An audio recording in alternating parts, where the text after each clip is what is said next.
3, 2, 1. Hello, one and all, and welcome to episode number 8 of the Press Circle Pin podcast featuring me, Bloody Thunder X, and CaptainTurbo as we take a look back and review WWE's 2016 edition of Money in the Bank. Money, money, money, money. Yes, Sick to death of hearing that fucking song now. I don't mind it. I was just telling Thunder here, I have literally just finished watching this show less than 10 minutes ago. I am still so fucking giddy, especially over the ending. Unfortunately, we can't get to that just quite yet. Well, we will, though. Yeah, Sorry, carry on. I saw the thing last night. I was with a whole bunch of friends, and it was probably one of the best times we actually had for, not just because of how the pay-per-view ended, but also just everything just fell together, all the right pieces, and it was just one of the better times we had. I was actually going to watch the pay-per-view live. I watched like the first 20-30 minutes of the pre-show, and it had the first match that we'll talk about soon, and it left me in such bad taste. I thought, fuck this, I'm going to bed, I'll just watch it tomorrow. I stormed through. I watched the whole pre-show. So you watched the pre-show as well. Good. Yeah, I saw the entirety of this thing. So well, I made notes on the actual matches for the pre-show. I didn't bother writing whatever the fucking was that the panel were talking about. I honestly weren't paying attention to them. But before I get to the actual pay-per-view, do you have any news that you want to talk about without spoiling the pay-per-view? I have a couple news because neither there's three things. There's like two more noticeable things, and then one that's looking like it's going to be a pretty good thing. The first thing, which kind of starts off on a very bad note, is that Hall of Famer and commentator Jerry the King Lawler and his fiancee Lauren McBride have both been arrested, apparently over a case of domestic violence. The king with women problems. Who would have thought it? Yep, Lawler says he accused McBride of scratching him in the face, hitting him with a candle, kicking him in the groin, all while intoxicated. McBride alleged that Lawler struck her in the head, pushed her, and told her to kill herself after putting an unloaded pistol on a kitchen counter. And Lawler said it was McBride who brought the gun into the room, so essentially, when he said he wanted to play wrestle, I think she was still thinking Attitude Era play wrestle. So yeah, it pretty much led to the point where... because WWE has a zero tolerance policy on domestic violence, Lawler at the moment has been suspended indefinitely, which is why he was not on the pre-show at all on that Money in the Bank. It's never nice to hear about this type of stuff, but honestly, I'm kind of glad we're getting a break from the King. Yeah, the King, I felt like he's a cool guy when he's not doing crap like this, but yeah, it was just... Well, anyway, you said you had something else to talk about? Yes, on a more interesting note, with the whole brand split coming up, apparently WWE are kind of interested in contacting and trying to get some of the older stars back into the company as a way to try to give the new stars some veterans to work with. Here's the problem with that. All the older veterans now, you're talking about guys from the late 90s, early 2000s, they're not really in wrestling shape anymore. At least a lot of them aren't, anyway. Well, the current names they've been considering contacting have included, well, obviously Goldberg, especially with the 2K17 deal. Kurt Angle, who, despite being near 50, is apparently still actually getting in better shape than he's been in years. And I think the reason WWE didn't try to pick him up before is he's probably afraid that wrestling could kill him. Rey Mysterio said he'd be fine with going back with the company because he said he left the company on good terms. Interestingly enough, they're also interested in bringing Stevie Richards back, which I think is interesting. Well, Stevie Richards was always a good hand in the ring. As for the others, I guess one more short run wouldn't be bad for any of them. I'm going to be honest, I was never a Goldberg fan, so I'm not really interested in seeing him one way or the other. Yeah. Kurt Angle, something like, I don't know, fucking Seth Rollins versus Kurt Angle. Oh, fucking hell, dream match right there for me. And then like I said, Mysterio said he left the company on good terms, would not mind going back. Jeff Hardy even mentioned the past week he wants to end his career in WWE, so he'll probably want to go back as well at some point. I admittedly don't pay much attention to TNA. When he was in the WWE, I was actually a pretty big Jeff Hardy fan. I wouldn't mind seeing him get one more run, as long as the guy can stay fucking clean for once. He's been doing. I know much he's been better doing pretty care good of last that. couple of years. So yeah, there's a couple other things I'll get in. I won't wait around too long, but WWE recently also signed its first Chinese wrestler, known as Bin Wang. Yeah, I did hear about this. I completely forgot though. Yeah, it's just more. Have to see what happens with him. And finally, just because of a little thing, Bray Wyatt's been trying to make sure that he gets to avoid any potential like calf injuries or anything like that. A photo of him recently surfaced that he's lost a ton of weight. It can only help him. You know, Yeah. he's still got the same face anyway, so he's not going to be any less threatening when he gets back. Yeah, he's been getting into better shape, and it's probably going to help with not decreasing his chances of re-injuring his calf. So that's the reason behind it. Anyways, there's probably other things going on, but I don't want to. But we already have a bad habit of making these reviews like 2 hours long per episode. So Actually, I was looking the other day on SoundCloud. We are actually not that bad. There are some people that do over 3 hours. So really, yeah. Well, I guess we're doing pretty good for ourselves. I mean, considering we both tend to go off on a tangent quite a lot, I think the fact that we never really go over 2.5 hours is pretty good. Oh, there's also been names too for the going quickly back to the whole wanting to get older talent. MVP was also considered, which I don't really.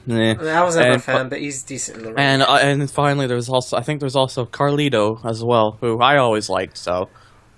Again, personally not a fan, but he wouldn't actually be bad for like enhancement talent. Anyways. Alright, so is that it for the news for now? As far as I know. I'm sure we'll have stuff to talk about after we're done with the pay-per-view regarding what we think is going to happen. But we'll get to that afterwards. Alright? Yep. Pre-show time. We start up with, obviously, the whole fucking panel and stuff. I didn't pay any attention to them, so I have no notes for them.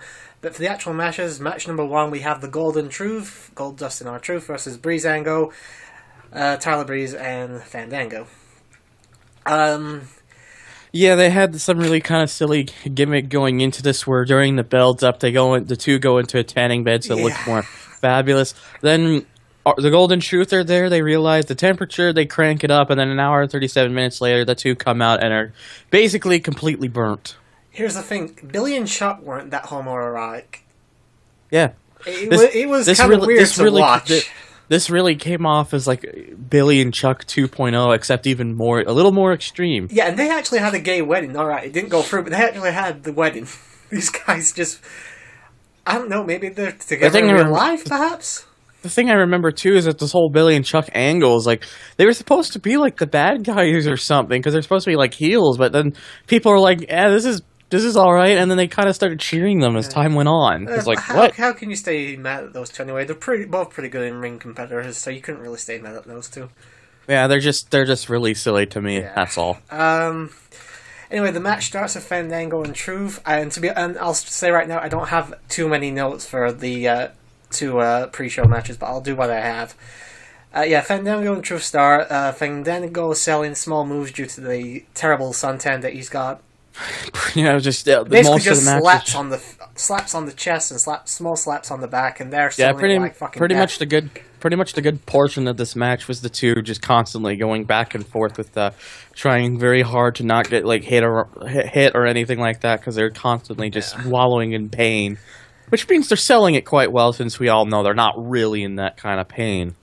Anyway, he tags in Tyler Breeze. Goldust also gets tagged in, and then Tyler starts selling the 10 as well. Goldust sets up for the Shattered Dreams, but gets denied. Truth and Fandango back in the match. We get the turnbuckle 10 puncher spot from R-Truth. Fandango then takes control of the match for a short period of time. And Truth gets the lariat and then tags in Goldust again. Breeze tags in once again. Goldust takes control of both men. Final cut to Fandango for a 3 count. It was a pretty short match. It was a pretty short match, and I was like, eh. As I was saying to Thunder, I can't remember if we started recording that when I said this. This match, to me, was a comedy match, but it was poor, and it put me off watching the pay-per-view live last night, so... Yeah, and then he just went and watched it, waking up, because he's like, oh yeah, we have to still do this thing. I wasn't against watching the thing, it was just I was pretty tired last night, but I was actually quite interested in watching Money in the Bank, but as soon as I watched this match, it kind of killed my momentum. Yes. I was like, fuck it, I'm going to bed. Yep. Match number 2, we have the Lucha Dragons versus the Dudley Boys. Bubba Ray and Kalisto start the match off. We get a slow pace beginning. Sin Cara gets tagged in. We get the springboard crossbody, also into a springboard moonsault onto the Dudleys. We get a senton over the top rope onto the Dudleys from both Dragons. And then we go to a fucking commercial. During the actual match. Couldn't have this during the panel. No. We have to have it during the actual matches. Fuck you guys. Yep. That's pretty much how it is. Sadly. We get a "We Want Tables" chant as we come back from commercial. Devon gets tagged in. The Dudleys have control of Sin Cara, tagging in each other occasionally. We get a pretty long headlock rest spot from Devon. Bubba with a nice vertical suplex. Bubba starts mocking the Lucha chant and gets drop kicked for a good measure. Mm-hmm. Kalisto gets hit. Kalisto gets in, hits both Dudleys with high flying moves. I said high flying moves because he was going too fast for me to type to keep up with him. But he gets a springboard seated senton to Devon for a 2 count. The Dudleys go for get the Doomsday device. A nice Legion of Doom callback there for a 2 count. Devon clotheslines Bubba by accident when Kalisto ducks and gets rolled up for a 2 count by Kalisto. Dudley's attempt to a 3D, but Devon gets sent outside. We get the Selena del Sol from Kalisto onto Bubba, and Sin Cara hits I think it was the Dragon Bomb for a 3 count. Yep. Again, I think this was a little bit longer than the first match. A much better tag team match as well, in my opinion. Yeah, it was definitely. It's mostly because the two people were. I think the two teams involved could work a lot better amongst each other because they know what they're capable of and was able to just kind of put that all together, and it's led to a good match. Yeah, here's the thing: Golden Truth and Breezango are two teams that have just basically had two guys thrown together because they've got nothing better to do. No. Dudley Boys are one of the most legendary tag teams in the world, and the Lucha Dragons have only been together for about 2 years, I think.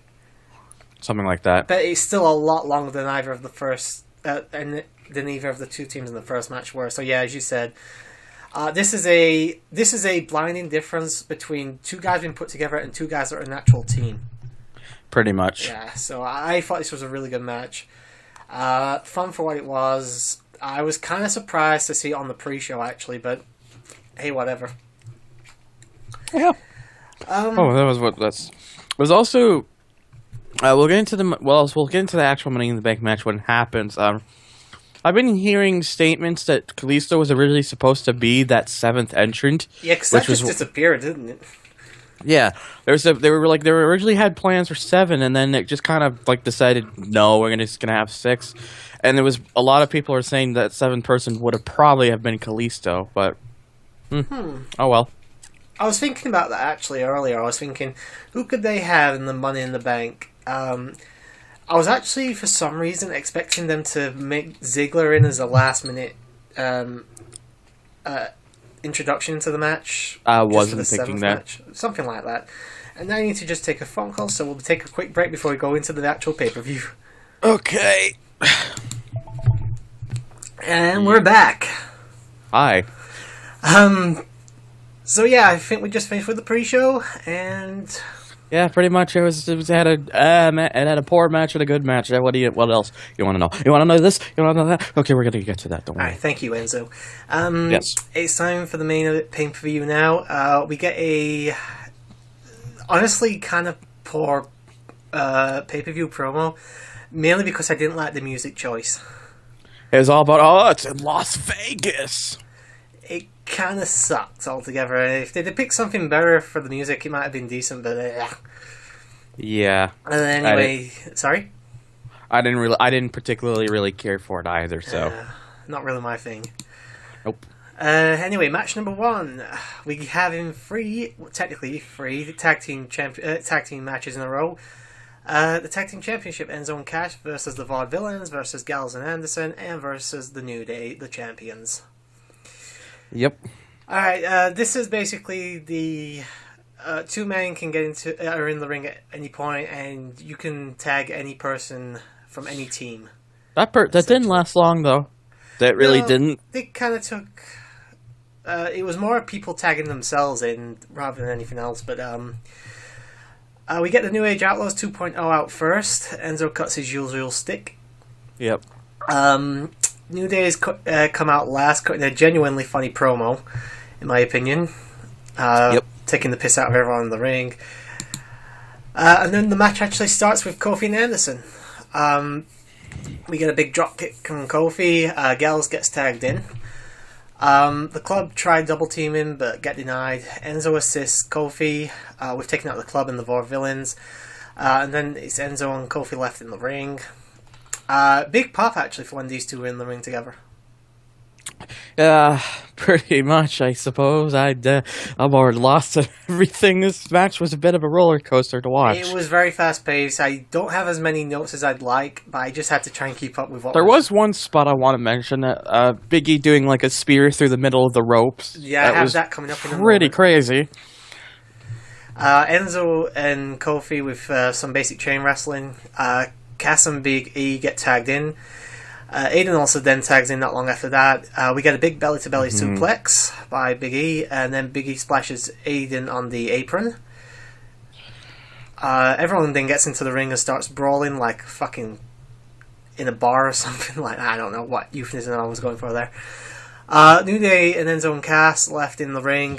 Aiden back in and attacks Kofi. Simon Gotch tags himself in. Aiden gets back in again for a 2 count on Kofi. Anderson tags himself in. Enziguri to Gallows knocks him off the apron. Xavier then starts playing the trombone on the outside just because I guess he doesn't want to be left out. Enzo and Aiden back in. Big body cross from Enzo. Ropes pulled and Enzo was sent flying over the top rope. I actually was worried he was going to hurt himself again there. Not gonna lie, that's what everyone in the Discord session I was with, everyone talking was like, oh, where they say this, but like, oh god, please don't tell me he's hurt himself again. Yeah. Thankfully, he was not hurt. So yeah, thankfully he managed to pull it off this time. Yep. Gallows with a big boot to Enzo for a 2 count. A move counter into a DDT for Enzo. Anderson and Cass tagged in. Cass cleans out of everybody in the match for a moment. Yep. They're definitely pushing him as a future. I wouldn't say main event yet. Probably going to have like a run with the IC title in a couple of years or something. Possibly. Yeah. Enzo gets launched into the others outside. Enzo and Cass I don't remember the name of the move, but it was a team finisher on Anderson. Do you know the name of it by any chance? I'm sorry? Enzo and Cass's team finisher. Rocket launcher? Maybe. I'm pretty sure that's what it's called. Alright, we'll just say rocket launcher then. Enzo covers Anderson but gets pulled out of the ring. And the pin's broken up at a 2 count. Gotch tags himself in. Trouble in Paradise. Apparently it's known as a rocket launcher, but apparently they call it like the gnome toss or something. I think they used to call it the rocket launcher, but apparently it's the gnome toss now. Wasn't rocket launcher what the Hart Foundation used to call it when it was Jim Anvil and Owen Hart? Possibly. That may be the reason, but I always thought it was the rocket launcher. It's the kind of move they do, but it's apparently called gnome. It's apparently, according to Wikipedia, here it says gnome toss. So I just remember Michael Cole at JBL trying to talk jive while it was happening, so I couldn't understand a word they were saying. Yeah. But anyway, Gotch tags himself in. Kofi goes for Trouble in Paradise, but it looks like it gets botched. We get a Whirly Dermish for a 2 count. And I apologise if that's not the name. I just write down what I think I hear. Anderson breaks the count. Big E gets the massive spear that Thunder already mentioned onto Gotch outside.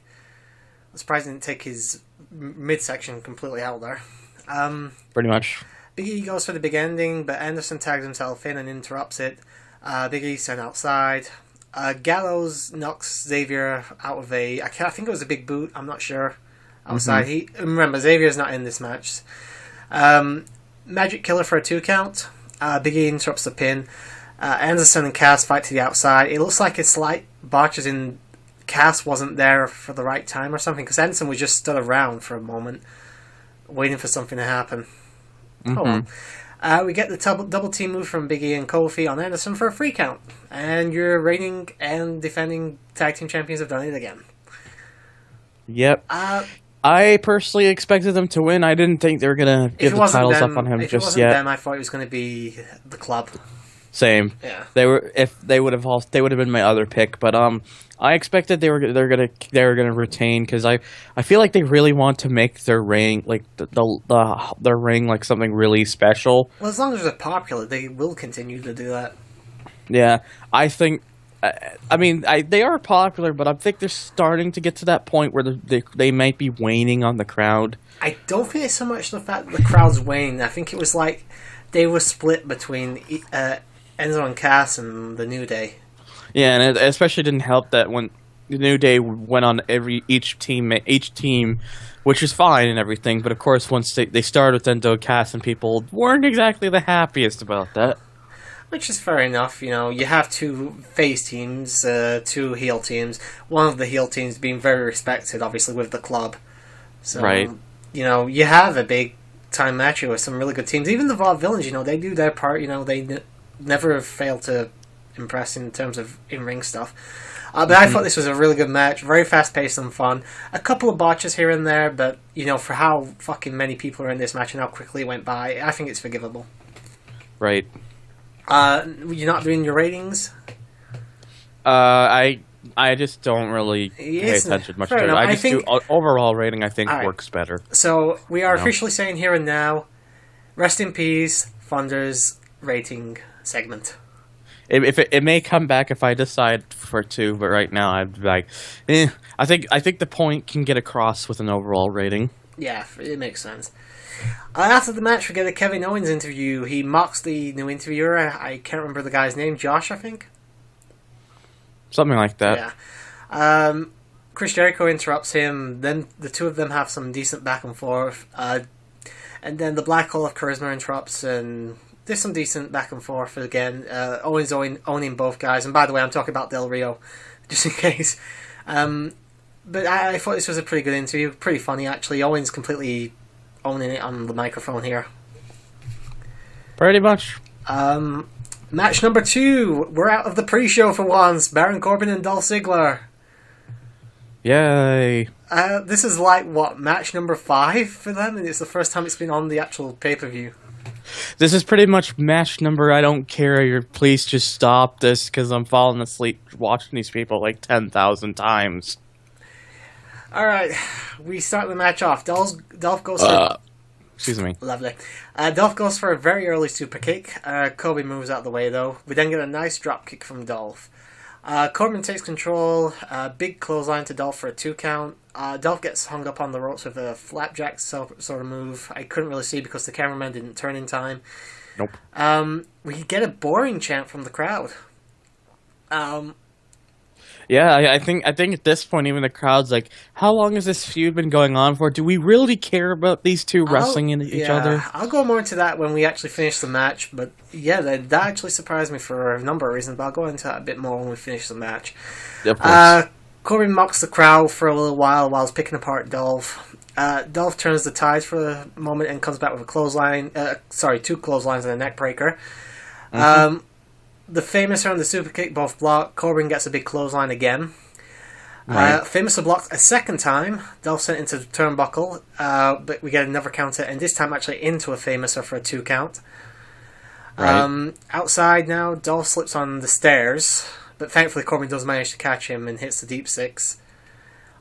Pretty big botch there by Dolph, but thankfully Corbin did manage to cover it, so it didn't look too bad, I suppose. Mm-hmm.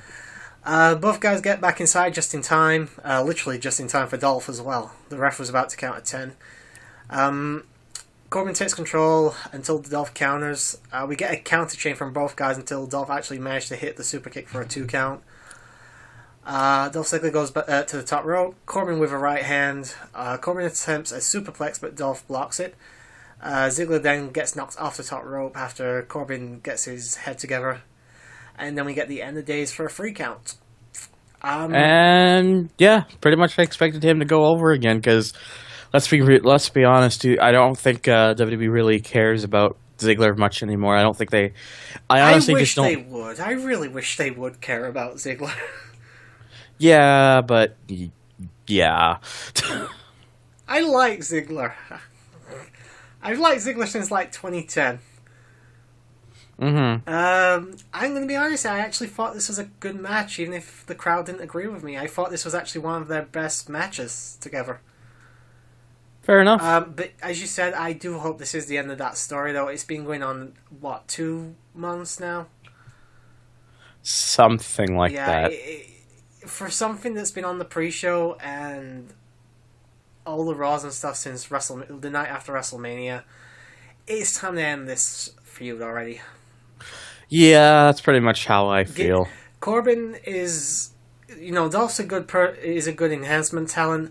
That Corbin needs to start feuding with someone else. Yeah, that's also how I feel. It's the same problem they had last year when they had Dolph go against Rusev for about 6 fucking months.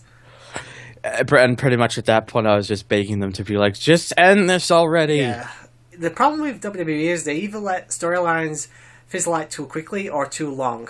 They can never find the appropriate amount of time. Personally, I think this is probably the best time now to end this storyline. Give Corbin somebody else. Dolph can go do something else as well. Yep. All right. Hopefully, and no one will care. I'll just be happy that it's over. Yeah, pretty much. Match number 3. Another tag team match. Charlotte and Dana Brooke versus Natalya and Becky Lynch. Okay, I almost considered taking a quick piss break during this. Oh no! But, come on! I thought. No. Let me rephrase. I actually had to go to the bathroom. Oh, fair enough. Around the same time, but it was like, I honestly think it just kind of felt weird. Yeah, if it's not for the championship, we're not used to seeing women's matches on the card. Pretty much. That's how I feel. Yeah, but it's not a bad thing. It just means obviously the women are getting more attention now. And plus, I would never take a piss break during a match that Charlotte and Becky Lynch are in. No, I mean, not for them. I just really had to use the bathroom. I would find the closest empty container and just piss in that. Okay. Anyway, with that grossness out of the way, we start the match off with... I don't even know how I'm supposed to feel after that. Things you didn't want to know about CaptainTurbo, Part 1. Things you shouldn't be saying on a podcast, Part 1. Oh, please, like I give a fuck. Have you watched any of our LPA shit? I try to every now and then. Then you know just how fucking stupid I can get. Don't worry about it. Okay, I understand. Anyway, we start the match off with Natty and Dana Brooke.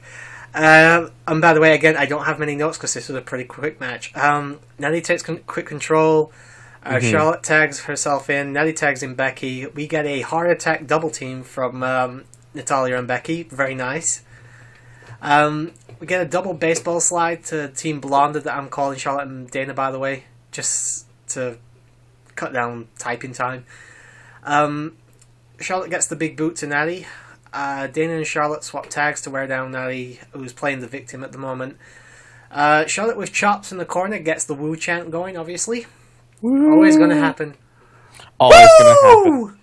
Always gonna happen. Always gonna happen. Always gonna happen. Always. Becky finally gets tagged in. She takes control of both women. Becky goes over the top rope. Becky goes to the top rope, hits a nice double missile drop kick onto Team Blonde for a 2 count.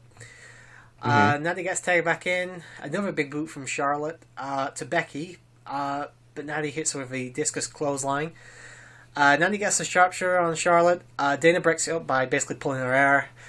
Then Becky pulls Dana's hair, but she gets tossed face first into Natalya. While Natty's down, Charlotte hits the natural selection for a 3 count. And she continues to win through dubious circumstances. Hey, At least it was a conclusive match. A conclusive Charlotte match for once. Right. Alright. It was a little bit of underhandedness, but it's a tag team match. I think it's allowed here. I just feel like it's been going on for so long. It's like I just want to see her win something. As long as Charlotte's on her own, as long as Charlotte's a heel, she'll not get that alone win. Yeah. Yeah, she is gonna be winning by underhanded means until she loses the title. Right.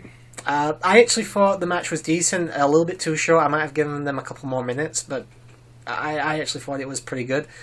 But obviously that wasn't all that happened. Natty, perhaps heel turns on Becky and attacks her from behind after the match. Yeah. Based probably because she's so immensely frustrated she can't beat Charlotte that she's like, why the fuck am I still everything. Here's the thing. I don't think Natty as a face really works too well at the moment. She's just... No. It's not so much she doesn't work well, sorry. I think it's just ran its course. It's time for her heel turn. That's what I feel, too. Becky, obviously, she's still pretty new and still pretty over with the crowd. Not like Sasha or Bayley levels, but definitely over with the crowd. Yeah, I personally can't see her turning heel anytime soon, so... But yeah, thought it was a decent match, if short, but that's it, really. We get a Dean Ambrose interview backstage, talks about being the king and lord of the jungle and all that. I thought it was a decent promo altogether. Yeah. Nothing wrong with it. Can't really say anything wrong about it. I just like the whole thing at the end that really amused me. Is like, Roman will probably beat up Seth. It's fun to beat up Seth. Yeah. And then it just ends there. I find that amusing. Well, it is amusing. Ambrose isn't bad on the mic at all, nope. So... Match number 4. I forgot this was on the card. Sheamus versus Apollo Crews. Yay! You forgot. I don't know. I actually expected this to be on the... Here's the thing. I expected it to be on the pre-show, and when it wasn't on the pre-show, I forgot all about it. I had a feeling it wasn't going to be on the pre-show, but that's just me.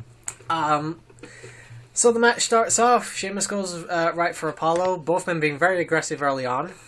Pretty much just tackling and basically a cat fight in the fucking middle of the ring for a moment. We get a nice dropkick from Apollo. A clothesline then sends Sheamus over the top rope. Apollo gets hit with a nice Irish Curse backbreaker off the apron to the floor outside. Sheamus takes control in the ring. We then get a sleeper hold on Apollo with a "You look stupid" chant for good measure. Excuse me. Hey, at least I apologise. We get a running... I don't know if this is the actual term for it, and I apologise for this because I do it a few times throughout the entire list here. A running carry senton from Sheamus for a 2 count. Apollo... Excuse me. Apollo with a short comeback. We get 2 running clotheslines, a splash in the corner, and then crossbody, and then an enziguri for a 2 count. All Apollo, by the way. Yep. Apollo then throws Sheamus outside with a belly-to-belly. Actually quite nicely done. Could have easily gone off quite badly. We get a lovely springboard moonsault from the big guy himself. The big guy! Yep. Obviously I'm talking about Apollo here. Outside onto Sheamus. Get back inside the ring. He covers Sheamus for a 2 count with it. We then get a tilt-a-wall slam for a 2 count from Sheamus. That's what it's called. I think it's a tilt-a-wall slam anyway. That's what I've got it written down as. Okay. White noise off the top rope for a 2 count. Apollo with a roll-up then for a 3 count. There you go. Match was kind of a 2 halves type of thing. I think the first half was very boring, very dull. Definitely picked up in the second half, though. Decent match overall. It was the half that everyone probably cared about, including myself. I think this is my first time seeing Apollo. I think a different opponent might have been a better option, though. You know, and I personally seen Apollo Crews. And I'm not the only one out of my friends who felt this way. He comes off to me as a more athletic and more aggressive Bobby Lashley, basically. Well, Bobby Lashley was pretty athletic. He just had no fucking character. Yeah, he was athletic and had no character. Apollo, he's still working on it, but at least he's got a bit more of a character going on. Well, I say, it also might have helped if he'd been put with a different opponent. I don't think him and Sheamus meshed very well. No. I thought it was a decent match, though. Nothing terribly wrong with it. It was just not very exciting. Just not very exciting until the second half. Right. All right. Match number 5, one of the 3 main events for the show, John Cena versus AJ Styles. The match that I pretty much went in thinking, this is going to be good. I think everyone thought this was going to be good. I have here, okay, that promo was awesome. I am officially pumped. I think everyone was. It was well worth the admission there. I don't watch Raw or SmackDown or anything like that, so I don't actually see the build-up to these matches, so the promos are the only thing that give me any indication how it went. Yes. But I thought it was really well done. The crowd were going fucking apeshit while the two guys were in the ring before the match even started. They're just staring at each other, and the crowd are... This is like Cena, CM Punk 2011 Money in the Bank noise right now. Right. The crowd it was pretty mental. Amazing for this match. And they were very rarely quiet during this match as well. I will say that. The crowd were fantastic for this. Yep. Alright, we start off with a tie-up from both men. AJ out-wrestles Cena to start with for a while. Cena comes back with a couple arm drags and a monkey flip. He goes for an early... It's called the monkey flip. Didn't realize it was called the monkey flip. I'm almost certain it's called the monkey flip. You can be looking on that if you want, I don't really care, but... he goes for an AA very early on, but gets denied and gets clocked in the face by AJ. We get a nice belly-to-belly from Cena. Outside, AJ is sent into the steps, but AJ just slides right over them. We get back inside the ring now. Suplex from suplex from AJ. Cena attempts a comeback, but gets denied. Big back body drop to AJ. Shoulder tackle, but the second one gets countered with a drop kick. And AJ locks in a headlock. You still there? Oh, you are. I'm still here. Don't worry. If I don't sound like I'm saying anything, don't kill me. Yeah. If there's a period of time where you stop talking and then I don't get back, then that's when. All right. Cena with shoulder box again. Goes for his next move in that sequence, but AJ gets the enziguri. Cena gets his suplex or whatever it is. The 5-knuckle shuffle thing is countered with a nice head scissors, which sends Cena right outside. Where am I in my list here? There we go. AJ, I think it wasn't exactly called by the announce team, but I'm pretty sure AJ hits the phenomenal forearm over the top rope to the outside to Cena. Yep. It just looks like a forearm, but they've been calling it the phenomenal forearm for everything else, so I'm just calling it that. He goes for a high-flying move again, but this time Cena moves out of the way. And AJ just goes crashing on the mats outside.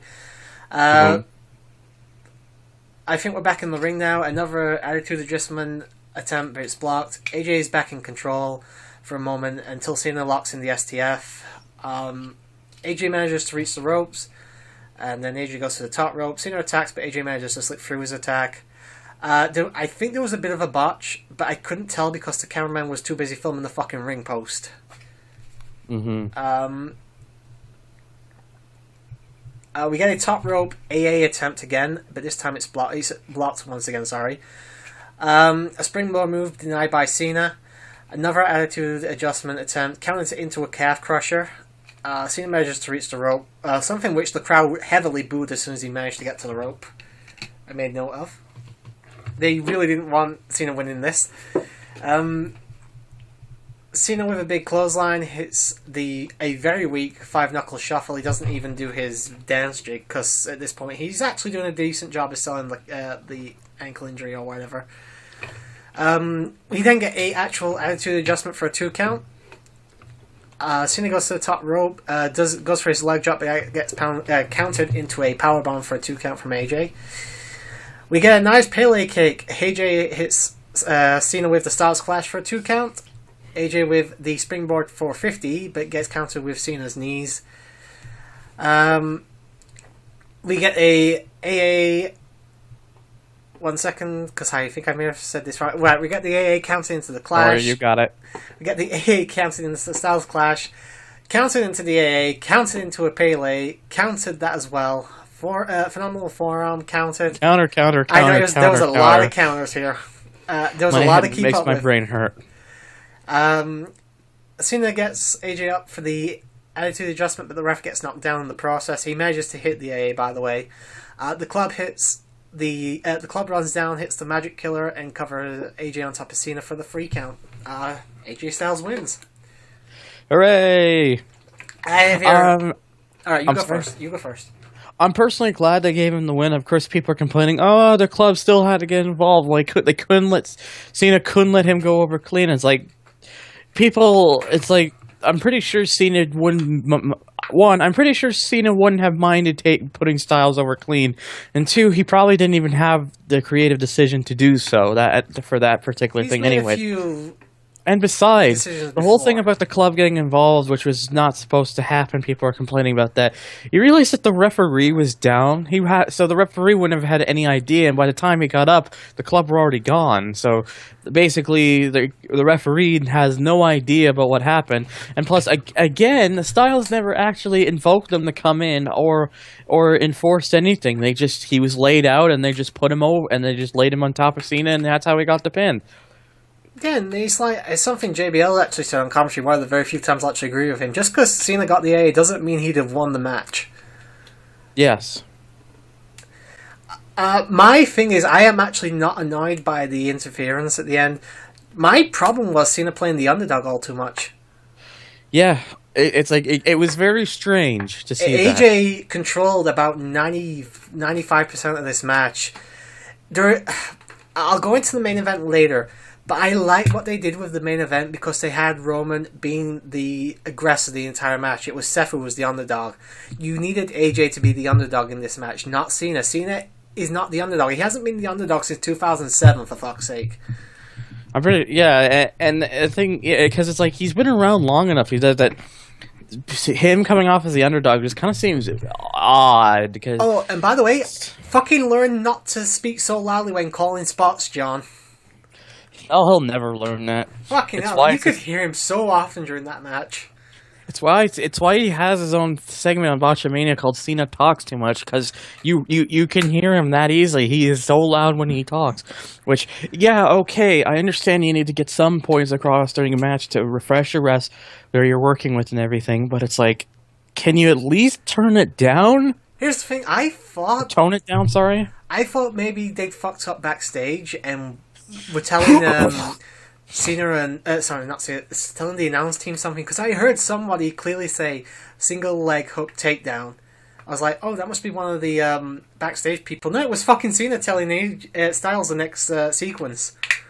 Yes, he does that. He's very known for doing stuff like that. It's the first time I've ever noticed it that badly, though. I thought this was a great match. As I said, I think Cena played the underdog way too much. I'm going to be honest, I was expecting a little bit more. Oh god, my voice. I'm not going to lie, I kind of was expecting a little bit as well, so... Like I said, I have no problem with the actual ending to the match. I think I was expecting maybe a little too much, like I did with the AJ and Chris Jericho matches. Maybe I'm just expecting too much. I think in the long run we all are. So but he had two really good fucking matches with Reigns. I don't know, and they both surpassed my expectations. I don't know. Maybe it's just ring rust from John. You know, he hasn't been in the ring for 8-9 months. Yeah, that could be one of the things behind it, possibly. I would like to see a straight up rematch though, with no interference, just for see if they could maybe play it off better a second time. But yeah, I thought that was a good match, a really good match overall. Yeah, I liked the match too. Alright, match number 6. It's time for the second pay-per-view main event. The Money in the Bank ladder match. Del Rio versus Kevin Owens versus Dean Ambrose versus Chris Jericho versus Sami Zayn versus Cesaro. And you got all 6 of them right. In one breath. In one breath. That's why I kind of stumbled over Cesaro at the end there. We get a really good promo to open this match. All 6 men look like credible winners here. The match starts off, everybody pairs up. Ambrose dive bombs Owen outside. Del Rio and Cesaro in the ring. Several tilt-a-whirl backbreakers by both guys trying to one another. Yep. Cesaro hits the rolling dive onto Jericho, who's holding a ladder outside. Excuse me. Zayn with a senton over the top rope as well into the group. Owens drives Zayn into the ring with a ladder, basically trapping him there. Then there's his thing where he likes to run up, decides fuck it, and just super kicks Zayn instead. Yep. Jericho I immediately love that spot because he's just such a troll. Yeah. He really. I'm gonna do this massive spot. Oh wait, no, I'm not. I'm just gonna kick you in the face. Pretty much. Jericho in control in the ring, flops Cesaro onto a ladder, and Ambrose then slams Jericho onto a ladder. Jericho hits a snap suplex onto Dean onto another ladder as well. It actually looks like he hurts his leg. Thankfully, I don't think it was anything major. Mm-hmm. Jericho then starts crushing Dean with the ladder, shouting 69. Okay. Yes. Del Rio is in control. Cesaro for a little while. Cesaro then starts uppercutting everyone. He gets about 20 fucking uppercuts before Kevin Owens comes in and super kicks him during his sequence. Owens hits a couple of cannonballs into the 3 men that are in the corner. I can't remember who was there. Zayn suplexes Owens into Jericho. So Jericho must have been one of them. Zayn with a hell of a kick to Owens and Jericho as well. They both take the same one. Zayn goes for the briefcase. Del Rio denies him though. Enziguri to Owens. Del Rio fully in charge. Hits double foot stomp onto Cesaro onto a ladder in the corner. Something about like that. What am I saying? Del Rio gets blocked with the briefcase attempt by Jericho. Cesaro stops Del Rio from getting the briefcase as well. We get the cross arm breaker on top of the ladder. Very nice spot. Owens super kicks Del Rio, who's hanging from the ladder. That was also a nice spot. Yep. Dirty Deeds onto Cesaro. Jericho and Ambrose fight over the ladder. We get a code breaker, and Ambrose rolls outside. Jericho and Zayn now on top of the ladder.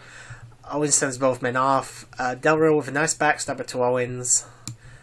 Cesaro with a big swing to Del Rio, and once again the crowd don't know how to count. Jericho then and then gets a big swing on Jericho and ends it by flinging Jericho into the ladder head first. Which hurt to watch. Yeah. But that wasn't the only time. Oh yeah, there's a couple things in this preview that look like it hurt. Yeah. I've lost my place. Shit. Oh, here we are. Oops. Ambrose climbs the ladder in the corner, hits a botchy-looking elbow on Cesaro. Right. Owens throws a ladder into Ambrose's back, hits a nice frog splash onto Dean Ambrose on a ladder. Who's laid on a ladder, I should say, sorry. Zayn and Owens go at it for a little while. We get a painful-looking Michinoku driver onto the spine of the ladder. Oh, that one... Yeah, Owens getting slammed down on that ladder there. Fucking hell. He's just limped over that fucking ladder. A guy that big should not bend that way. No, he really shouldn't. That was... I fucking like winced watching that. I fucking cringed. It was like, like I'm amazed he didn't break something there. I'm amazed that he agreed to take the fucking spot for crying out loud. It was like, fucking hell, that was painful to watch. Just a little bit, yeah. Yeah, it was, oh my god. I'm sorry. No, it's fine. I thought the exact same thing when I was watching it. Zayn gets to the top of the ladder, almost reaches the briefcase. Del Rio starts laying into Zayn with another ladder, basically just smacking him with it until he falls. Yep. Del Rio sets up a ladder on a ladder, so it's like a table ladder. It's the best way I can describe it. Close enough. Yeah, so we'll just call it the table ladders. Zayn and Del Rio on the same side are climbing the ladder. Cesaro sets up another table ladder on the other side. All 6 men are now climbing this construction and start brawling for a little while. Four of the men start reaching for the Money in the Bank briefcase. Again, I apologize. Everything was happening so fast. I just had to write down as quickly as I could. Cesaro sets up a second ladder next to everyone else. All 6 men now are going for the briefcase. Cesaro and Del Rio get the ball split on the rope. Ambrose and Jericho headbutt each other off. Zayn goes for the briefcase again, but Jericho blocks him. Jericho goes for it this time, and Dean stops him. Dirty D's onto Jericho. Zayn is still on top of the ladder, but gets pulled down and gets powerbombed onto the ladder from Owens. Again, ow. Yep. Not as... I don't think that was anywhere near as painful as the Michinoku driver. It wasn't, but still, ow. Owens goes for the briefcase, gets blocked by Dean. Dean pulls Owens on through the ladder and basically starts slamming Owens' head into the ladder. Owens falls off the ladder onto the table ladder underneath him. And Dean wins the briefcase. And everyone celebrated. I actually was thinking Owens was going to win more than anything, but hey, I'll take the Ambrose winning any day of the week. Yeah, if it wasn't Dean, it was going to be Owens. It was going to be one of those two guys. Yeah. A really good match. I don't mean to be a downer, but I am getting a bit bored of multi-man ladder matches now. Are you? We get one at WrestleMania and we get one at Money in the Bank. We've had that for the last 2 years. I am getting sick of this, to be honest. I'm not. The problem is with multi-man matches like this is you can have all the spots in the world. Telling a story, though, seems to be quite difficult. I think that's not the point. The point is, like, you get a bunch of people try to kick the crap out of each other over something like that, and I think that's what they're trying to... that's the story they're trying to say. I guess, but at the same time... I don't know, that's just me. Don't listen to me. Different opinions. You know, you have yours, I have mine, but I don't mind this once a year at Money in the Bank. I just hope next year at WrestleMania they don't do another multi-man ladder match for the IC title. Right. Because we've had that 2 years in a row already. I don't want a third. As long as it's like just kept to once a year, I won't mind. After the match, we get a short stint with the panel. I'll be honest here, I paid absolutely no fucking attention to what they said. Did you pay attention by any chance? Did they say anything worthwhile? Mm-hmm. You're not listening to me at all, are you? Sorry, my friend I had to look at a message friend left for something. I finished reading it now. I'm sorry about that. I was just saying, we had the panel, the pre-show crew panel, for a few minutes, but I didn't pay attention to anything they said. Did you, by any chance, did they say anything worthwhile? No. No? Alright then, we can move on. It just kind of like carried off for me. Like, I was like, they say things, whatever. I just have no interest in what they have to say. I don't even listen during the actual pre-show. I'm not going to listen during the actual pay-per-view. Right. Match number 7, the United States Championship. Another match I forgot about. Rusev versus Titus O'Neil. Or Titus, as my friends like to kept calling him, or one of my friends went the full route and just called him Tits O'Neil. Do you know why I only said Titus? It's because everyone demands that you call the FF character Titus. And it's not fucking Titus to me, it's Titus. So this is Titus. I personally don't care. I fucking care. It annoys the crap out of me. This is why it's so fucking difficult, because so many people pronounce TIT differently when it comes to names, sort of thing. I don't mean just... No, when they all knew it was Titus, they just like saying Titus because... No, it's technically Titus. It's pronounced on the thing as Titus for, On what? I'm talking about the game, not the match. I'm saying, I think we've lost track of each other. Let's just get on to the match. Probably would be a good idea. Interesting note here is the fact that Titus O'Neil's kids are actually in the front row. Just to clarify, because that does come into play a little bit. Rusev starts the match by mocking Titus by going over to his kids. We get a double clothesline outside from the two guys. Interesting start. We got a little bit of brawling on the outside as well. Titus throws Rusev into the barricade. Right. Titus in control for a few minutes until Rusev trips Titus on the steps. And the match goes back inside the ring now. We get a little bit of momentum shifting between both men for a little while. Rusev with a nice running senton. Rusev then takes control of the match. We get about a minute's worth of a sleeper hold from Rusev, I believe. But Titus eventually breaks out and just he just completely decks Rusev with a big right hand. Titus with, I don't know if it has a name, but he did some kind of strange slam onto Rusev. Titus with a corner clothesline, a big boot, and a spine buster for a 2 count. Rusev goes for the accolade, but Titus manages to get out of it. We can get a nice pump handle slam from Titus for a 2 count. Yep. Rusev goes for a short breather outside, but Titus follows him and sends Rusev into the steps. Rusev, with some massive kicks now back in the ring, gets the accolade locked in and Titus taps out. And ta-da! It was a short match. It was a less than 10-minute match, so... It was also a finish, for the match that I pretty much completely 100% expected. Yeah, I'll be honest, this was a little better than I expected it to be. Yeah, it wasn't as bad as I was going in thinking it was going to be, but hey... that's nothing to complain about. Yeah, short and sweet, the best way I can describe this match. Right. Rusev then, before he leaves, goes out to ringside and cuts a short Father's Day promo next to Titus's kids. Right. Pretty good, actually. Pretty good heel work there by Rusev. Heel work! He's doing the heel stuff. Yep. It's good to see Rusev actually doing well again. Not stuck with the fucking League of Nations and all that. Yes. I apologise, I was just taking a quick swig of my water. Just take your time. Anyway, match number 8, your main event of main events for this pay-per-view. Seth Rollins versus Roman Reigns for the WWE World Heavyweight Championship. Oh boy. Oh boy. We get a good promo to start things off. I am really looking for... can't wait to see Rollins back in action. I think everyone was feeling that way. I know I was. And my next note is, and there's Kevin Dunn turning down the crowd again.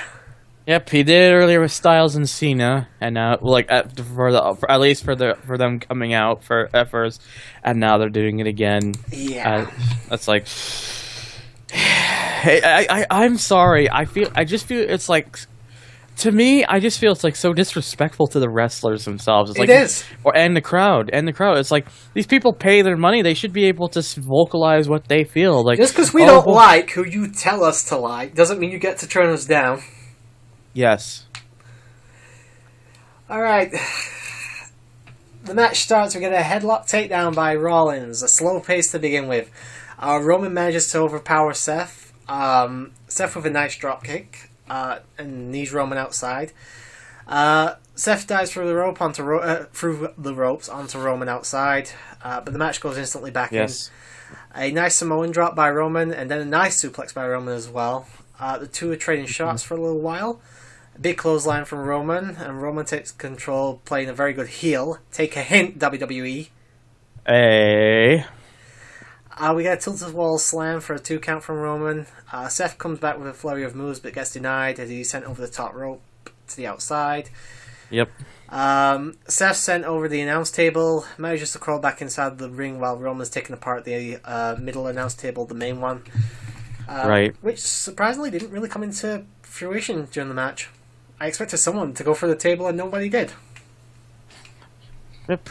Oh well. That's not what anyone was expecting in the long run. Oh yeah, this match took a lot of turns people didn't expect, so we'll get into that in a few minutes. Rollins, as I said,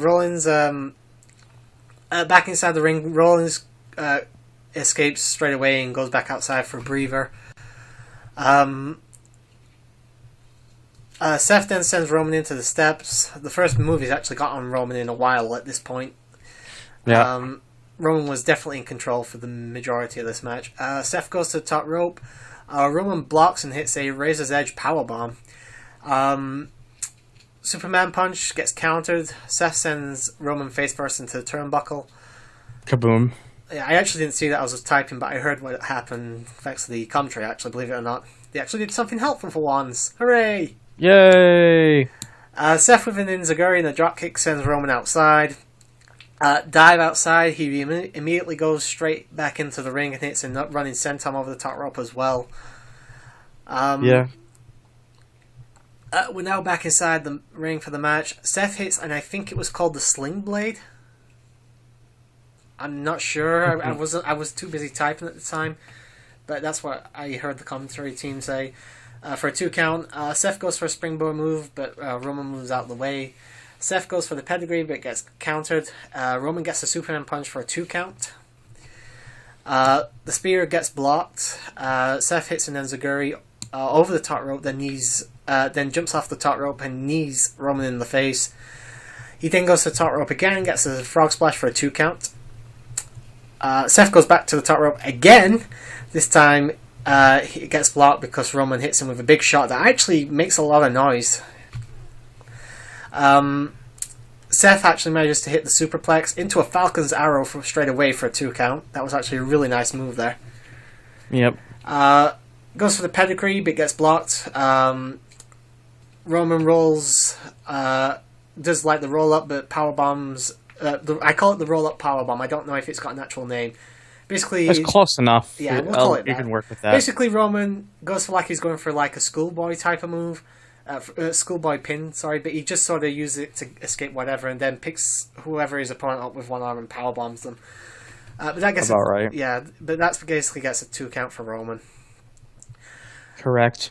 I'm just trying to look where I am here. All right, shots get traded. We actually get a nice stare down, and then the guys just start absolutely twatting each other. That's the best way I can describe it. Absolutely twatting each other. Wow. It's a British term. If you've never heard of it, I can't help that. No, I'll go with it. Don't worry, I'm good with it. There's nothing wrong with it. Fair enough. A nice enziguri by Seth. Superman punch gets countered. We get a turnbuckle powerbomb by Seth. But Roman uses the momentum, as JBL likes to call it, to hit a Superman punch for a 2 count. So that's 2 Superman punches at this point. Seth goes outside again for a breather. Mm-hmm. Roman follows him outside and goes for his spear for a barricade, but Seth actually manages to move out of the way. A bit of shenanigans here as the doctors come down to check on Roman because the barricade actually doesn't break properly, so they're a bit worried that he might have a concussion or something. I don't really know. Seth gives him a moment of breathing room before he takes Roman back inside and attempts a pedigree. Roman powers out of it but knocks the ref down in the escape attempt and manages to hit a spear, but the ref is knocked down in the equation. The ref does finally come around and gets the 2 count from the spear. Roman goes for a spear, gets counted into a pedigree. It was actually really almost perfectly. Oh yeah, that spot where he's just rushing in, and then kaboom, pedigree. I really liked that spot. That was a great Seth moment. had just managed to get his left hand, Roman's left arm up, it would have been perfect. But it was still a really good attempt. Where was I? Yeah, he gets a 2 count from that pedigree. Seth gets a second pedigree for a fucking clean 3 count. Oh my fucking god. My jaw fucking dropped. Seth beat Reigns clean. Alright, you had that shenanigans on the outside. So fucking what? Seth gave him a good 30 seconds breathing room outside while the EMTs were checking on him. Yeah, Seth beat Reigns clean. That is fucking unbelievable. I nearly fucking got a boner from that. That's what I can put it. It just made me so fucking happy. Not just to see Seth win the title, but to see Reigns lose clean. Do you want to see a doctor about that? Because I'm a bit concerned. No, I'll be fine. I was just so fucking happy to see Reigns lose clean. He could have lost to anybody. It just made it even better that it was Seth. Yeah, I have to admit, I'm just very glad. All right. I was like, wow, they actually let him do that. All right, before we go into the aftermath, let's actually just talk about the match before we get into what happened after.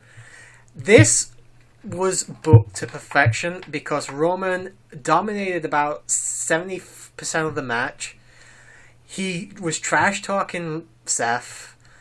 Reigns was playing the heel here, and he did it well. This is what you need. WWE, you have your main heel. Just fucking let him be heel. That's what he has to be at this point. Seth was the comeback babyface. He's come back off injury. This is his first match in months, about 7 months. Manages to take all of Roman's shit. He manages to take Superman punch after Superman punch, get speared, fucking everything, and still manages to outmaneuver and out wrestle Roman. This was your basic good guy, bad guy scenario. The only problem is WWE thought it was the other way around. I can only hope that Reigns here shows that he could be a really fucking amazing heel. So just make him heel already. But we're not finished with the... Do you have anything to say about the actual match? I just love the match. I really thought... people were saying, oh man, the Styles and Cena matches was great. I don't think anything's going to top that.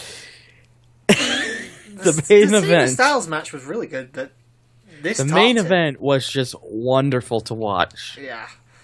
Here's the thing. I said earlier I thought Cena had a bit of ring rust. I don't think Seth had any ring rust. Yeah. He even had that moment during the match where he was going to do the same move that put him out, and you could see some fear behind him, but he manages to overcome it. They basically made him the fucking face here. I don't understand why it's so fucking difficult for them. But we're not quite... Just pull the trigger on him. Yeah, you basically had a double turn here. Yes. But... Sorry, carry on. To me, it's just like... you know... You can clearly tell the direction going on now. It's like... Just let it be the case where Seth becomes a face. Like, he comes out the next night to something that we'll get into. Yeah. Alright, so the match is over. Seth is celebrating for a moment, about a minute or so. Then, to no one's real surprise, Ambrose's music hits. That's a great improvisation of Ambrose's music. Well, it's basically just the car revving up, isn't it? So. Yes, it does. Ambrose's music hits. Seth has this look of hatred on his face, so fucking good. He has this look of hatred that just leads into kind of like a cocky smirk, like, come on, motherfucker, yeah. I'm waiting for you. But he hits Seth from behind with the briefcase. Walks Dean, over to the referee. Yep, and it's official. Dean is cashing in his newly won Money in the Bank briefcase. The match starts, instant dirty deeds. Your new champion, Dean fucking Ambrose, is the WWE champion. And finally, all 3 Shield members have now been the world champion. Yeah. And this time, officially. Yeah. Here's the thing. Everyone got over... Of the Shield, everybody got over tonight. Dean won the Money in the Bank briefcase. He became champion. Reigns got himself over as a heel. Seth got himself over as a face. He beat Reigns clean. Right. This was the night of the Shield. Yes. I thought the match itself was fucking fantastic. Not 5-star, but definitely fantastic. The aftermath, I honestly wasn't sure if they were gonna let because as soon as Seth won the championship, I thought, okay, I'm not sure if Dean will actually cash in here. Maybe, but not as certain as I would have been had Reigns retained. So yeah, Dean becomes only the second man to cash in his Money in the Bank briefcase on the same night he won it. Yep. Only other person that did that was Kane. Correct.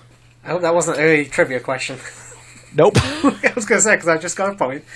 There is a Money in the Bank question I have, but it's not that one. I don't have any related to Money in the Bank, but I do have my 3 questions. All right. Yes. Match of the night. Reigns and Rollins for me. I just think the way it was booked was just perfect for me. It was booked perfectly. The right guy won. The WWE made sure that Reigns was the dominant heel, while Seth was the unlikely babyface here. Yeah. I don't know if that was just bad booking on their part or genius booking, but it worked. It made for a really fantastic match. And to be honest, I would say second only Money in the Bank wise to CM Punk Cena. Yeah. Back in Fair 2011. So yeah, both of us, Seth versus Roman for the title as the match of the night. Alright, Superstar of the Night. Oh, I'm gonna hear it from people tonight. I really am. Do I really need to answer this? I think people know exactly where this is going. Do you want me to go first then? Go ahead. Seth Rollins, just because the guy's been away 7 months, had no ring rust. Yeah, I don't blame you. I was considering him really badly, but the more I thought about it, the more I was like, but just say Kevin Owens and Ambrose.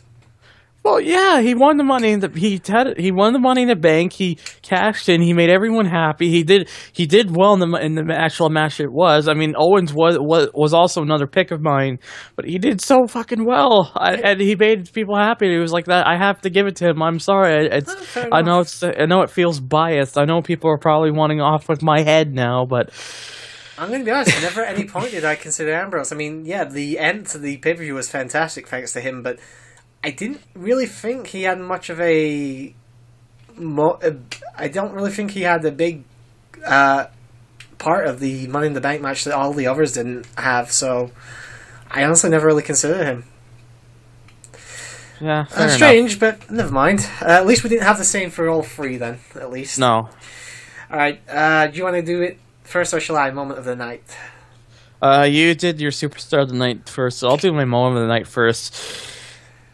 That one moment in the Money in the Bank. The match. Yeah, the Money in the Bank, like Owens even agreeing to get slammed down onto like the spine of the ladder. Painful moment. That was so painful, but he got through it, and he didn't get injured from it. And I was like, you know what? That deserves my respect right there for the fact that he didn't. It basically was able to take it and continue on. So I felt he deserved Moment of the Night for that. That was actually on a short list of mine. Didn't actually get the pick though. My Moment of the Night. It's a clean win for the Shield. Dean cashes in the Money in the Bank briefcase. Yep. Nothing else was going to top that.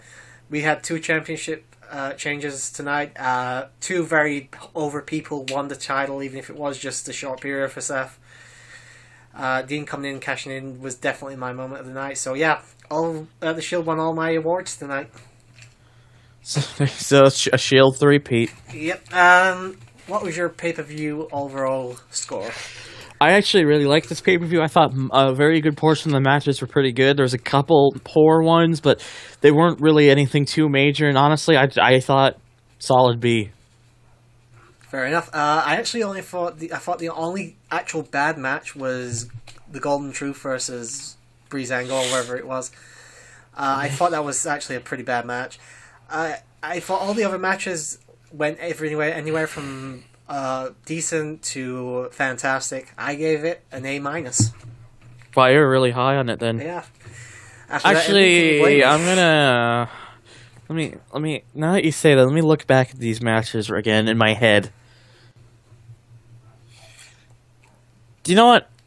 Giving it only a B is a criminal statement. I'm pushing it up. I'm gonna go B+. Fair enough. So we're only like one score apart from one another. Definitely better than last month, in my opinion. Definitely, without question. If I remember correctly, I'm gonna have a quick look. What score did you actually give the pay-per-view last month? I think it was. I have the scores on another thing. I just need to get it up. Last month was Extreme Rules, wasn't it? Yep. My score last month was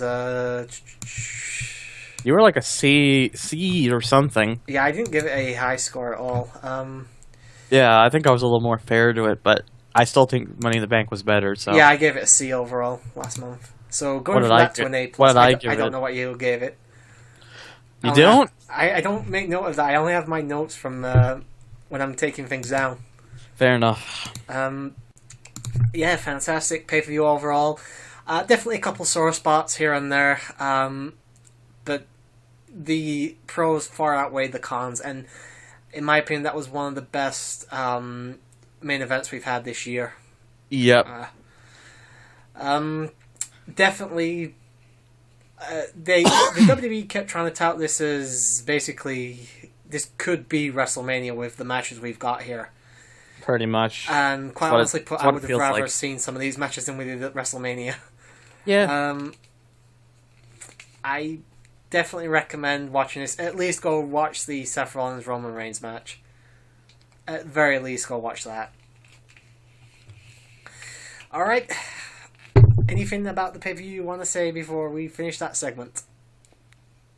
I just have to say it was just great. I think I had a good time watching it. Well, it's always better to watch it when you're with a bunch of friends, because doing it on your own is just like, ugh. Well, I managed on my own. Well, yeah, but you did give up on it at one point and then came back to it later, so... Yeah.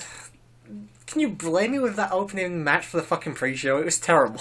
It wasn't that bad. It just was kind of... It was poor. I thought it was poor, yeah, but I don't know. It just kind of set a bad precedent, and I was tired anyway. You know, if the match had been like the next match, like the Lucha Dragons versus the Dudleys, I might have actually stayed up, but they put them in the wrong order. Fair enough. Alright, well that is our review of the Money in the Bank 2016 edition.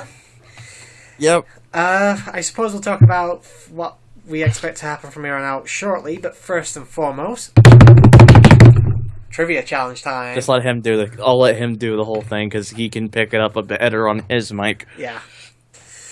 Alright.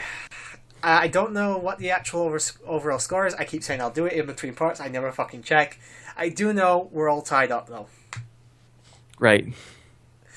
Right, do you want to go first, or shall I? You explain the rules first. Thunder and I will be asking each other 3 different questions. We do this every month, apart from the first episode where we didn't have this game set up. Our scores are currently tied. I can't remember what the actual score is, though. We do have a... we're taking it on each other's trust that we won't go online and look for answers and stuff like that. Yeah, we're just pretty using much. our own knowledge. It's all WWE knowledge, and it's all from post WrestleMania 1 or WrestleMania 1 and post that. So. Yep, that's about right. Anyway, do you want to go first, or shall I? You can go first if you want. All right, which one should I pick first? All right. During the early WrestleMania years, what was the name of the British Bulldog's female bulldog companion? Can you repeat that one? Sorry. Right, during like the earlier years from like 80s until early 90s, so obviously post WrestleMania 1, obviously, what was the name of British Bulldog's female bulldog that he would sometimes bring to the ring? Oh, like the bulldog, like the actual dog? His actual pet, yeah. The female one. The name of it. Yeah. So this was early on when he was in the WWF, you're saying? During his first run, yeah. But post WrestleMania 1. I know that was in the 80s. I'm trying to remember, because I know, I obviously know what you're talking about. Yeah. He did have a second one, a male one called Winston, but that's not the name of the female one, obviously. I'm just gonna check, because I keep getting fucking messages from Michael for some reason. Holy fuck, see, you're asking me something I'm probably not very familiar with. That's the main part of the game, buddy, to try and catch each other off guard. Yes, I gotta think about this. I know about the fact that he came out with dogs and whatnot and all that kind of stuff, but it's like trying to remember what the hell the name of the dog was. They did mention the name of the dog a few times on commentary and stuff, so it's not like a obscure piece of trivia that you'll never know unless you go on the Wikipedia page. I'm sorry?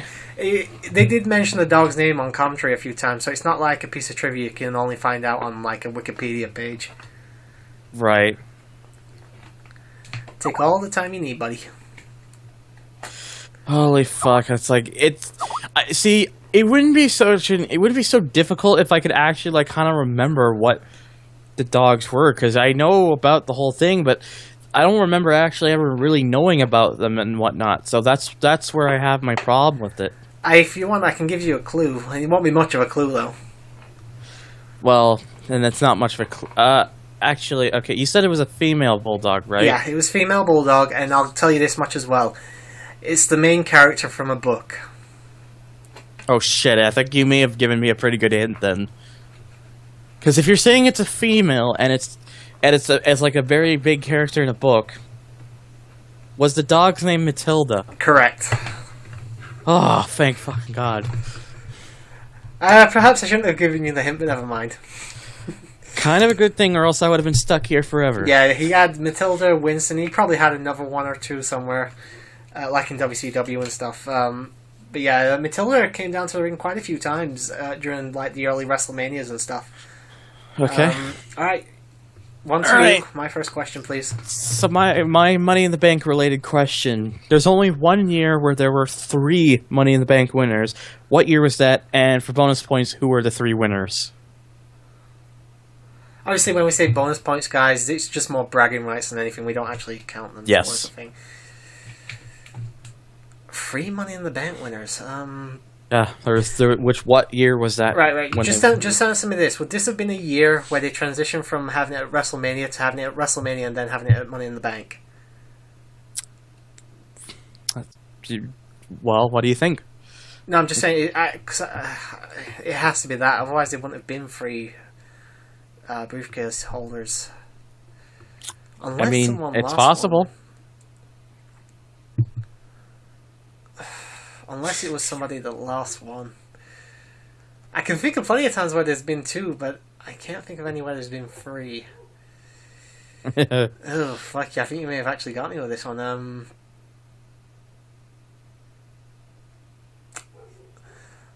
It wasn't that. That was too early with Edge and Mr. Kennedy. That was way too early on.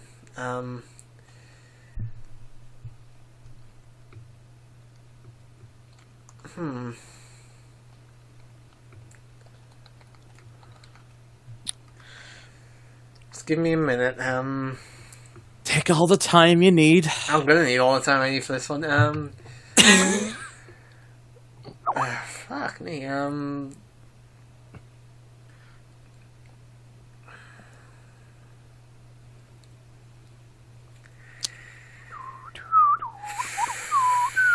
I'm sorry.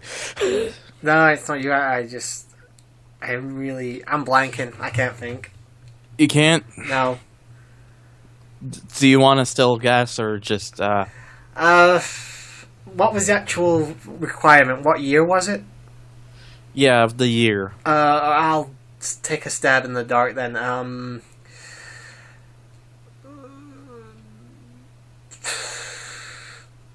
2009. Oh, you were so fucking close. It was 2010. I was gonna say that as well. Oh fuck it! I was guessing either way. So 2009 was just CM Punk winning his second in a row at WrestleMania. Here's the thing. I was trying to think when. Was I right about it being someone won it at WrestleMania and then they held the pay-per-view Money in the Bank a few months after? It wasn't. The person who won at WrestleMania did not win. Didn't win it at the actual Money in the Bank pay-per-view. No. He wasn't. That's not what I meant. I mean, was it like they had a Money in the Bank match at WrestleMania and then they had the 2 at the pay-per-view the same year? Yes. That was I was trying to think. I was trying to think, when did that happen? Yes. You were very close, though. It was 2010. Yeah, I knew it was something like that. I thought 2011's too late. 2010 sounds a bit too late as well. I'll go with 2009. But who were the winners for those, by the way? You're not sure who they were? I'll take a guess then. 2010, I would have guessed it would have been... Remember, it was WrestleMania 26. 26? That was 2010. They had a Money in the Bank that late on at WrestleMania? Yeah, that was the last time there was a Money in the Bank match at WrestleMania. Well, I believe the Money in the Bank winners at the pay-per-view were Daniel Bryan. Am I right about that? Daniel Bryan was 2011. Oh, fuck it, then I give up. I can't think. I would say actually no. The Miz. That is one of them. The Miz was one of them. He would have been the winner for Raw. Correct. The winner for SmackDown was fuck. Kane. Yes. And the winner at WrestleMania would have been. Come on. Oh, fuck.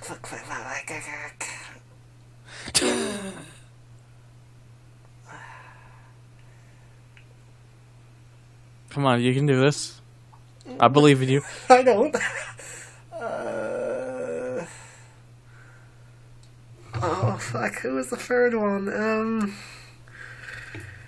The guy must have cashed it in really fucking quickly, though.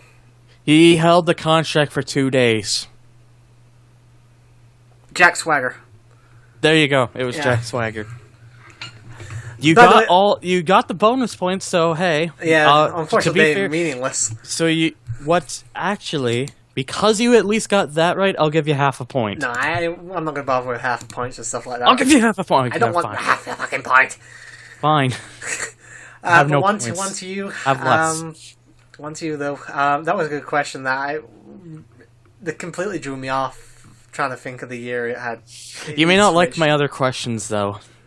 Oh, let's so, see how it goes. Keep in mind. Alright, let's see. This one I actually consider quite easy, but we'll see if you get it. Alright. When Del Rio won the Royal Rumble in 2011, in the 40-man Royal Rumble, what number Yes. did he enter at? What number did he enter at? Well, as you know, I do remember that Royal Rumble very well, mostly, though, because it was 40 men and not actually 30. 30-man, yeah. It was... Honestly, it wasn't even that interesting a Rumble, to be honest, but what I can tell you is because... What I can tell you is because it was a 40-man, I can probably tell you that the number was 38. Is that your final answer? Final answer. Correct. Ha I thought I'd catch you out with that. I thought maybe you'd say 37, to be honest. Nope, 38, because 37 was Santino Marella. Oh, fair enough. You remember that a lot better than I do. The reason I remember that is because I knew Alberto Del Rio won in 2011, and I knew he eliminated Santino Marella at last. That's why I knew that. I can't believe they And gave that fucking and I win to knew Del Rio. 39 and 40 were probably like more interesting names anyway. So I'm not sure. I'll have to have a look after we're done. Yep. All right, question number 2, please. Okay, question I 2. need to get this one. When the Hardy Boys first debuted in the WWF as a tag team, what was their original name and who was their manager? And if you can at least get one of those two right, I'll give you the points. Michael Hayes. Correct on the manager, so you can get the point. In terms But what was of their original name? the new Freebirds? Oh! It has the new in it, but I'll give you another chance for The that. new Fabulous Freebirds? Nope. It wasn't the new Brood. It was the new Brood. Was it? Yeah. Oh, I got it mixed up. I thought it was... for some reason, I kept thinking it was Matt and Jeff first for the Brood, and then it was Edge and Christian. It was the other way around, sorry. Actually, shit. No. Sorry. I am an idiot. That was not right. Well, what do you mean it wasn't right? Michael Hayes is the right manager. I think I got the name wrong. Because I believe... Yeah, they were... I don't remember them being the Brood with Michael Hayes.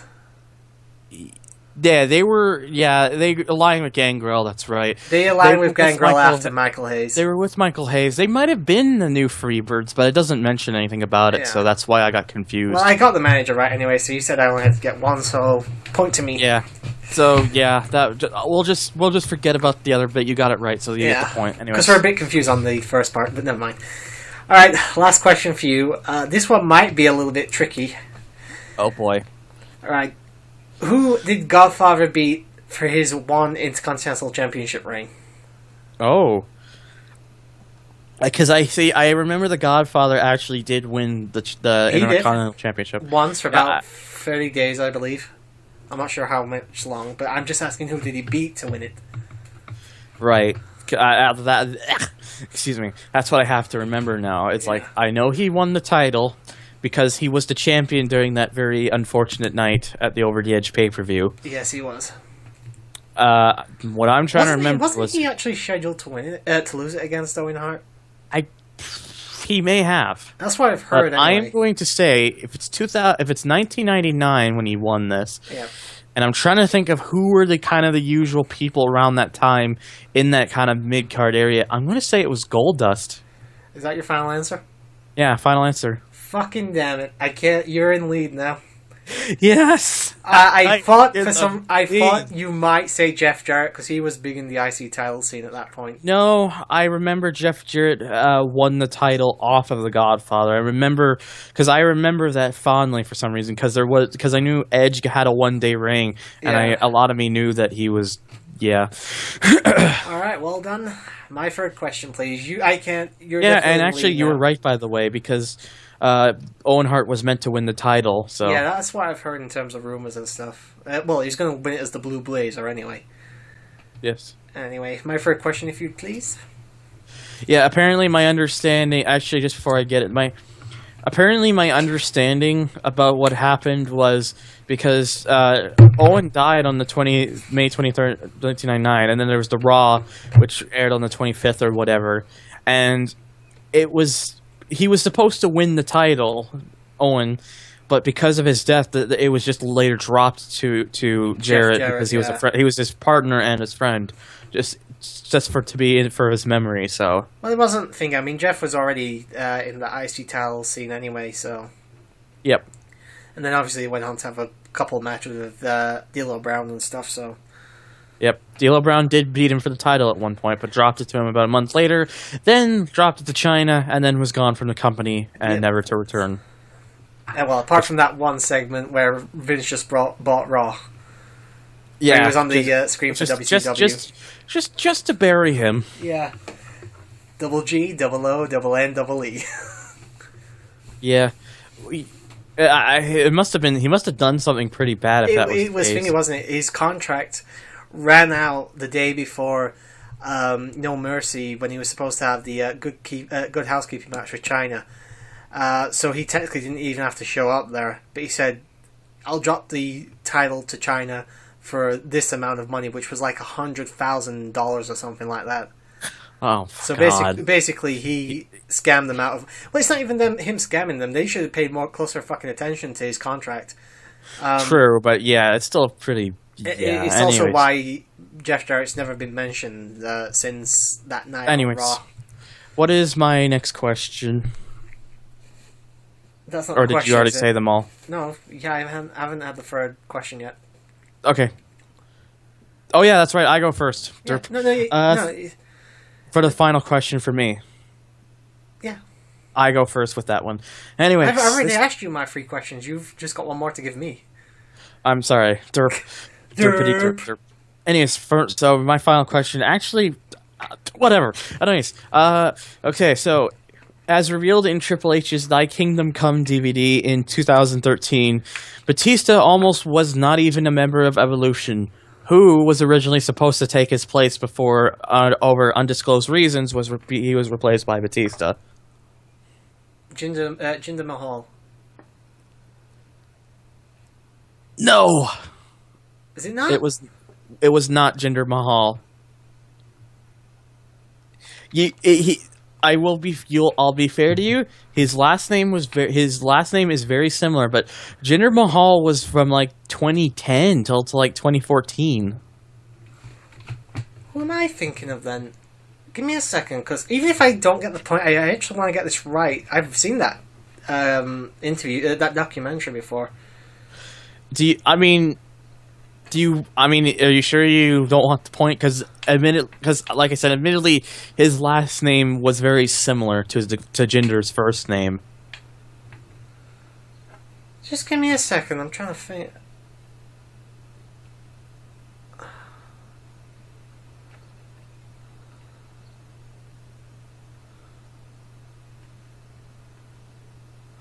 Huh.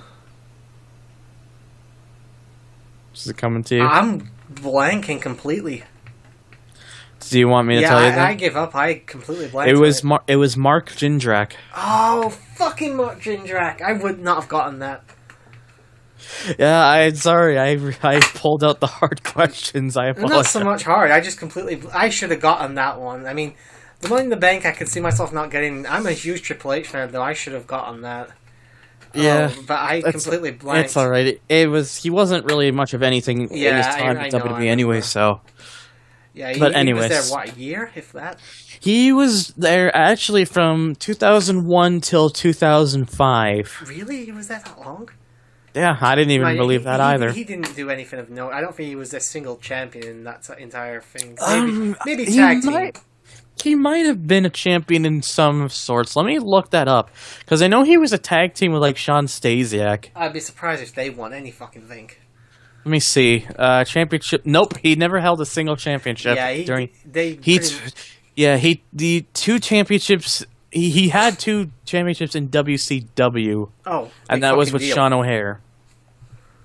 Yeah, his entire career in WWE was just kind of like what? Yeah, he did nothing of note. That's why I couldn't think of his name. But yeah, he joined in 2001. Like he was with OVW for a couple years until 2003. Then he was called up. He was supposed to be part of Evolution, but that didn't happen. He joined in July 2003. I'm sorry? Was it the company wanted Batista or Triple H wanted Batista instead? I don't know for sure. As far as I know, it was probably they just felt that Batista would probably be a better fit with the group. Yeah, it would make sense. All right, well, you take especially because around the time it was happening, but like when Batista moved from SmackDown to Raw, Flair was accompanying him to the ring, which was probably what may have been one of the reasons. I don't know for sure, but it was a while. You're talking a good 15 years ago now, nearly. So yeah, it's been a long time. And like I said, from what I can remember, Mark Jimrak, he was good in the ring, but he did absolutely nothing of note. So yeah. Congrats, Thunder! You take a 2-score lead. I didn't expect this to happen, but hey, I shouldn't have blanked on that last one, but oh well, it happens. Yeah, and to be fair, for one of those, you were close. So fair enough. Well, that's a trivia challenge. We'll be back next month with more questions for each other. But I guess now we can talk, since we've got the pay-per-view out of the way, we can talk about where we believe things are going to go next. Yeah. Triple H would reveal, and I'm just going to mention the whole last one since you said you blanked out. Triple H revealed in his 2013 DVD that Jindrak was originally planned to be in the group, and Batista's role as the Arn Anderson-like enforcer, with Jindrak even shooting vignettes with the rest of the group before it was decided to make Batista part of the group instead. That's all it really mentions. Fair enough. So it doesn't actually say who made the decision.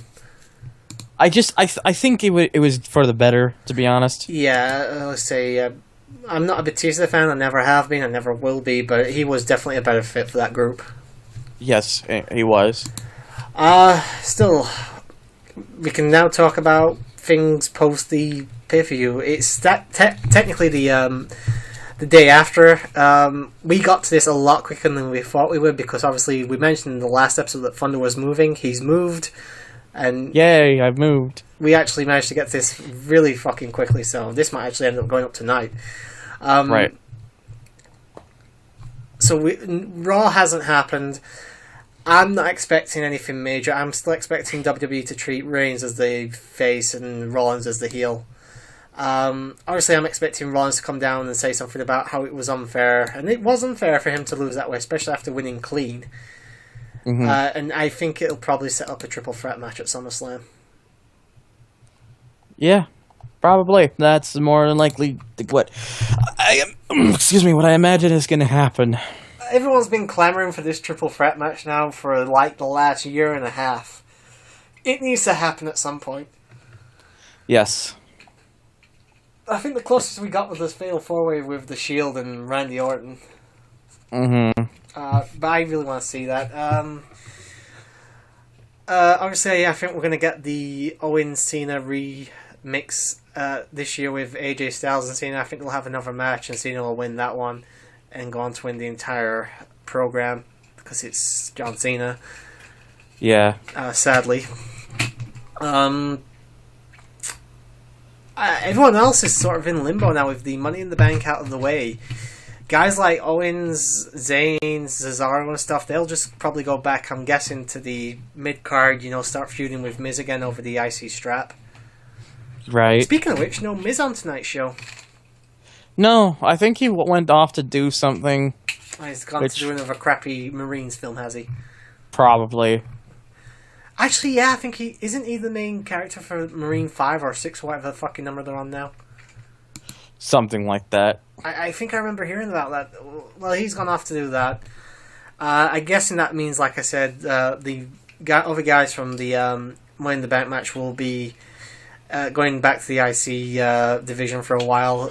Jericho's probably going to be off Excuse me. doing his Bon Jovi wannabe thing. Yes. Pretty soon. Haven't they got a tour coming up in a few months or something? I maybe? I don't know. I think I remember hearing about it somewhere, so that probably means Jericho's going to be out for a while shortly. Yeah, he's probably going to be doing touring or something, or because this is one of the longest terms he's had with a company for some time now. Oh yeah, definitely in recent years. He usually only stays around for 4 months at most. He's been back since what? January, so he's been back Royal a good Rumble. 6 months now. And yeah, he's lasted longer than he usually has, so... Jericho, I think at this point Jericho's allowed to do that, though. Just appear in and out as he wishes. Mm-hmm. I think he's earned it. What do you think's going to happen? Just in general, like World Championship and all that. I'm pretty sure there will probably be some sort of triple threat that happens. And again, I imagine it'll likely happen at a SummerSlam. Yeah, more than likely. I'll be surprised if they do it for Battleground, because I think that match is way too good for a second-rate pay-per-view. Yes. The Superstar Draft has also recently just been... suddenly, WWE just mentioned it'll take place on the July 19th first live ever edition of SmackDown. Yeah, so that's just under a month away. Did you say the 19th? Yep, on the first live SmackDown. So yeah, we aren't too far away from that either. That'll be interesting. I'll actually probably watch that. A lot of things have already been leaked about it. They want Reigns as the main guy on Raw and Cena on SmackDown. Which does bring the question: do you think there's going to be 2 championships again? Honestly, if they're doing a whole kind of draft thing, I see it happening personally. It would make sense because it's like, it gives each person of their brand like a thing to fight for, like the top tier of their brand. Yeah, I see the point. I see why they would try to do it. Yeah, it's nothing's been announced yet, and from what I hear, the company are in 2 minds about it. But it would make sense. And I said this last time: just keep the fucking brands away from each other. Don't let them start having crossover matches all the time. Just keep interactions minimal. Like, get 2 guys from different thingies on the Rumble and that's it. In the Rumble match and stuff. Just keep them apart this time. That was your problem last time, WWE. You started mingling them too often. So next on the thing is Battleground, but weren't WWE supposed to be doing a network special, Bash at the Beach? I remember because it had Cena versus Nakamura as a match scheduled. I can't find any fucking information on it right now. They may have cancelled it. Yeah, I didn't even realize that they were doing it. No, it got announced I think back not long after Roadblock. Unfortunately, on Wednesday, June 29th, so 9 days from now? Something like that. I don't know. Like, I guess maybe it was considered, but then they dropped it, or it's just something else is happening, or who knows. Yeah, if nothing gets announced on Raw tomorrow, I'm going to guess it's been cancelled. Which is a shame, because I would actually like to see Cena versus Nakamura. Yeah. And I think... What was another match? I think they had something like I can't remember. It was a while ago, but hopefully that happens. But chances are we won't be reviewing it if it does happen, just because there's no guarantee. But the next one is definitely Battleground for us. Yes. Unless we get to the WrestleMania one, which we keep putting on. Something like that. Excuse me. Alright, so any final thoughts? It was good. I enjoyed it. It was all fun. A quick question, actually, before we get off. Before we finish the podcast, I should say. Right. How was the ending to the pay-per-view when you were mixed with a bunch of people like you were last night? We were all going crazy. We were all excited and happy and like, oh my god, they actually did this. We didn't think they would do it. That clean win, thank fucking god someone finally beat him clean. That's all I can say. Definitely enjoyable. I will say that it kind of seems very interesting because it's like they would actually do that. Like, is this like a sign that they might start to have different ideas with the rings or something?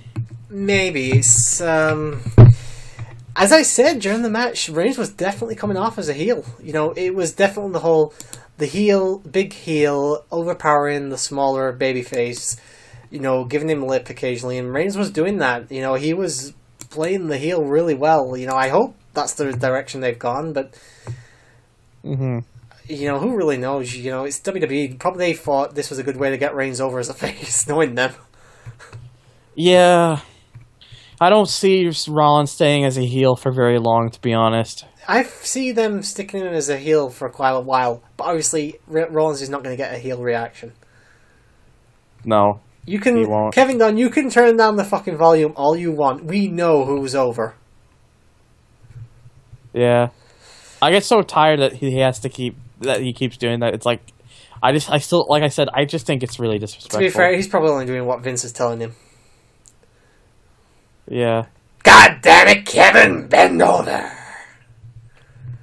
Something like that. Probably. I think that's all we have to say, though. Pretty much. What else is there to say? Definitely looking forward to seeing Ambrose. I'm going to watch Ambrose come out with the championship on Raw. And that's it. I can't wait to see that come up on the card. WWE Champion, Dean Ambrose. Can't fucking wait to see. Finally! Can't wait to see that card come up tonight on Raw. I'm not going to watch it live, but I do want to see that just once. I guess that's it from us. That's that match to actually go under 2 hours. Yeah, we're not even 2 hours in for once. I think this will be one of our shorter episodes. Yep.